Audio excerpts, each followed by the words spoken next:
Thank you, Mr. Speaker.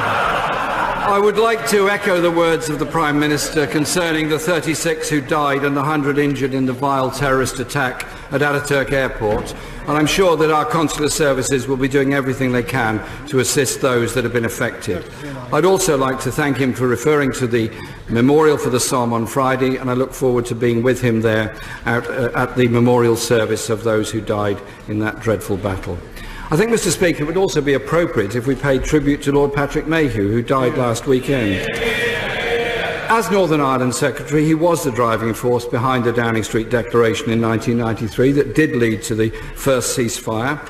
And I think the relative peace we have now in Northern Ireland is in part thanks to him and, of course, his successor, Mo Mowlam, for all that she achieved. Mr. Speaker, what people in the country are worried about is the extra insecurity to their living standards, jobs, wages and pensions following the EU referendum.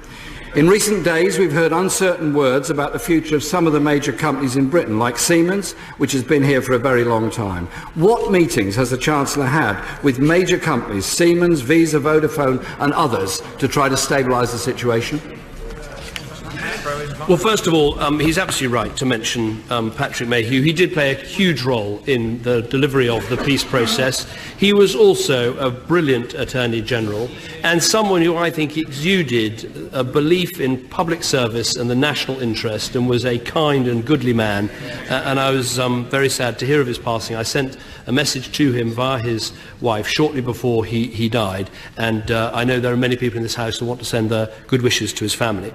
The Leader of the Opposition rightly asked what conversations we're having with business and also what preparation we're making to deal with the economic challenges we face. I would say, look, we are in a strong position to meet these challenges because we've paid down so much of our deficit, we've had strong growth and job creation, but I don't belittle at all the consequences will be difficult. There are going to be some very choppy waters ahead. I don't resile from any of the warnings I made during the referendum campaign, but we've got to find the best way through this. Now, one of the things we must do is talk with businesses and reassure them about the stability there is today and the strength of the British economy. The Business Secretary has met with a whole range of businesses already. Tomorrow I have the meeting of my business advisory group, and I'm inviting other companies to that, including Siemens, who play a huge role in the British economy. And what we need to talk about is the reassurances about stability we can give now, the fact that our circumstances don't change until we leave the European Union, and then I want to hear from them as we draw up the possible blueprints for Britain's future position with Europe about what they think would be the right answer. Jeremy Corbyn. Thank you, Mr. Speaker. The credit rating agencies have cut the UK credit rating down to AA from AA+. The Chancellor pledged to keep a AAA rating.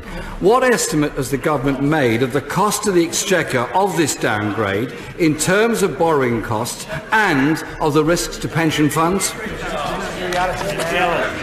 Well, the Leader of the Opposition is absolutely right that the credit ratings by one agency has been taken down by several points and another has put us on watch. The answer to his question directly is the cost to the Exchequer and to the taxpayer will depend on what happened to the interest rates in the market at which Britain can borrow, and he's absolutely right to draw attention to that. But as I said, they're definitely, and the Mario Draghi, the head of the ECB, confirmed this last night. All of the warnings were that if we voted to leave the EU, there would be difficulties in terms of our own economy and growth rates and instability in markets. We're seeing those things. We're well prepared for them in terms of the reaction of the Bank of England and the Treasury. But there's no doubt in my mind these are going to be difficult economic times. What we must do is make sure we maintain our strong economy so we can cope with them. But we shouldn't belittle these challenges. They're going to be difficult and we're going to have to meet them. Jeremy Corbyn. Thank you, Mr. Speaker. Everyone across this House should be concerned that the indications from business and investors are they see the UK as less attractive, thus putting current and future jobs at risk. In these circumstances, will the Prime Minister consider suspending the Chancellor's fiscal rule, which is in effect preventing investment from taking place? I don't believe that would be the right approach. I think, look, what business needs to hear, what consumers and investors and people concerned about our economy want to hear, is that we have taken huge steps over the last 6 years to get the budget deficit down, to make the British economy more competitive, to make us an attractive destination for investment.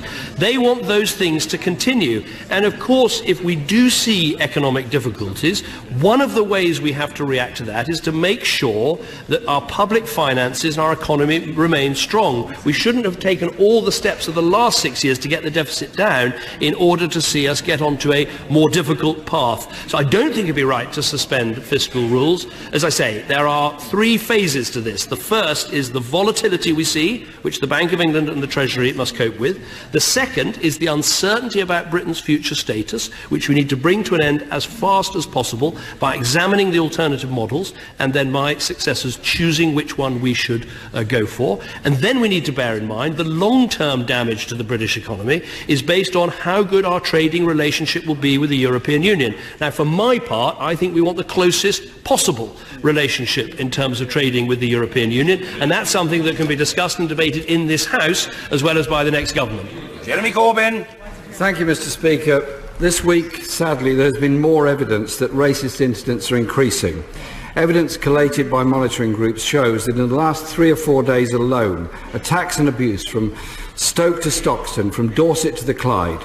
Can I ask the Prime Minister what monitoring systems he and the Home Secretary have put in place, what reports he's received from the police, and what extra resources are going to communities that have been targeted in these vile racist attacks that are taking place?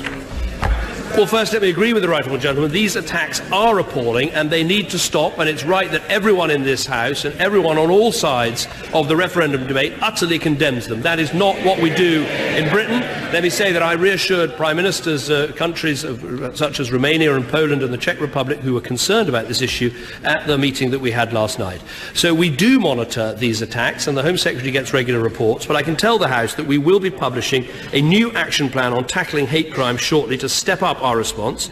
We want new steps to boost reporting of hate crime and supporting victims, new CPS guidance to prosecutors on racially aggravated crime, a new fund for protective security measures at potentially vulnerable institutions, and additional funding to community organisations so they can tackle hate crime. Whatever we can do, we will do to drive these appalling hate crimes out of our country. Jeremy Corbyn. I thank the Prime Minister for that answer. Last Thursday, Mr. Speaker, was a rejection of the status quo, a status quo that clearly isn't delivering. There are now 13.5 million people living in poverty in Britain, up 300,000 in the last year.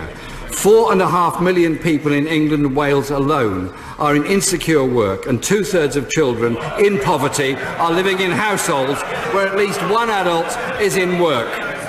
The Prime Minister has 2 months left. Will he leave a one-nation legacy? And will that one nation legacy be the scrapping of the bedroom tax, the banning of 0 hours contracts, and cancelling of the cuts to universal credit? Where I would agree with the right honourable gentleman is, of course, we need to do more to tackle poverty. We need to do more to spread wealth and opportunity. But to try and pretend that last Thursday's vote was a result of the state of the British economy is complete nonsense. The British economy is incomparably stronger than it was 6 years ago. We all have to reflect on our role in the referendum campaign. I know the honourable gentleman says he put his back into it. All I'd say is I'd hate to see him when he's not trying. Mr. Speaker, government figures released yesterday show the number of children living in poverty has jumped by 200,000 in a year, to a total now, a disgraceful total, of 3.9 million children in this country living in poverty. Does he not think he should at the very least apologise to them and the parents that have been failed by his government, and do something about it so that we do reduce the levels of child poverty in this country? Well, if he wants to deal with the figures, let me give them to him. Income and inequality has gone down. Average incomes have grown at their fastest rate since 2001. He asks about poverty. There are 300,000 fewer people in relative poverty since 2010. 500,000 fewer people in absolute poverty since 2010. Look, if he's looking for excuses about why the side he and I were on about the referendum, frankly, he should look somewhere else. And I have to say to the honourable gentleman, he talks about job insecurity and my 2 months to go. It might be in my party's interest for him to sit there. It's not in the national interest. And I would say, for heaven's sake, man, go. Words about the future of some of the major companies in Britain, like Siemens, which has been here for a very long time. What meetings has the Chancellor had with major companies, Siemens, Visa, Vodafone and others, to try to stabilise the situation? Well, first of all, he's absolutely right to mention Patrick Mayhew. He did play a huge role in the delivery of... And I look forward to being with him there at the memorial service of those who died in that dreadful battle. I think, Mr. Speaker, it would also be appropriate if we paid tribute to Lord Patrick Mayhew, who died last weekend. As Northern Ireland Secretary, he was the driving force behind the Downing Street Declaration in 1993 that did lead to the first ceasefire. Thank you, Mr. Speaker. I would like to echo the words of the Prime Minister concerning the 36 who died and the 100 injured in the vile terrorist attack at Ataturk Airport. And I'm sure that our consular services will be doing everything they can to assist those that have been affected.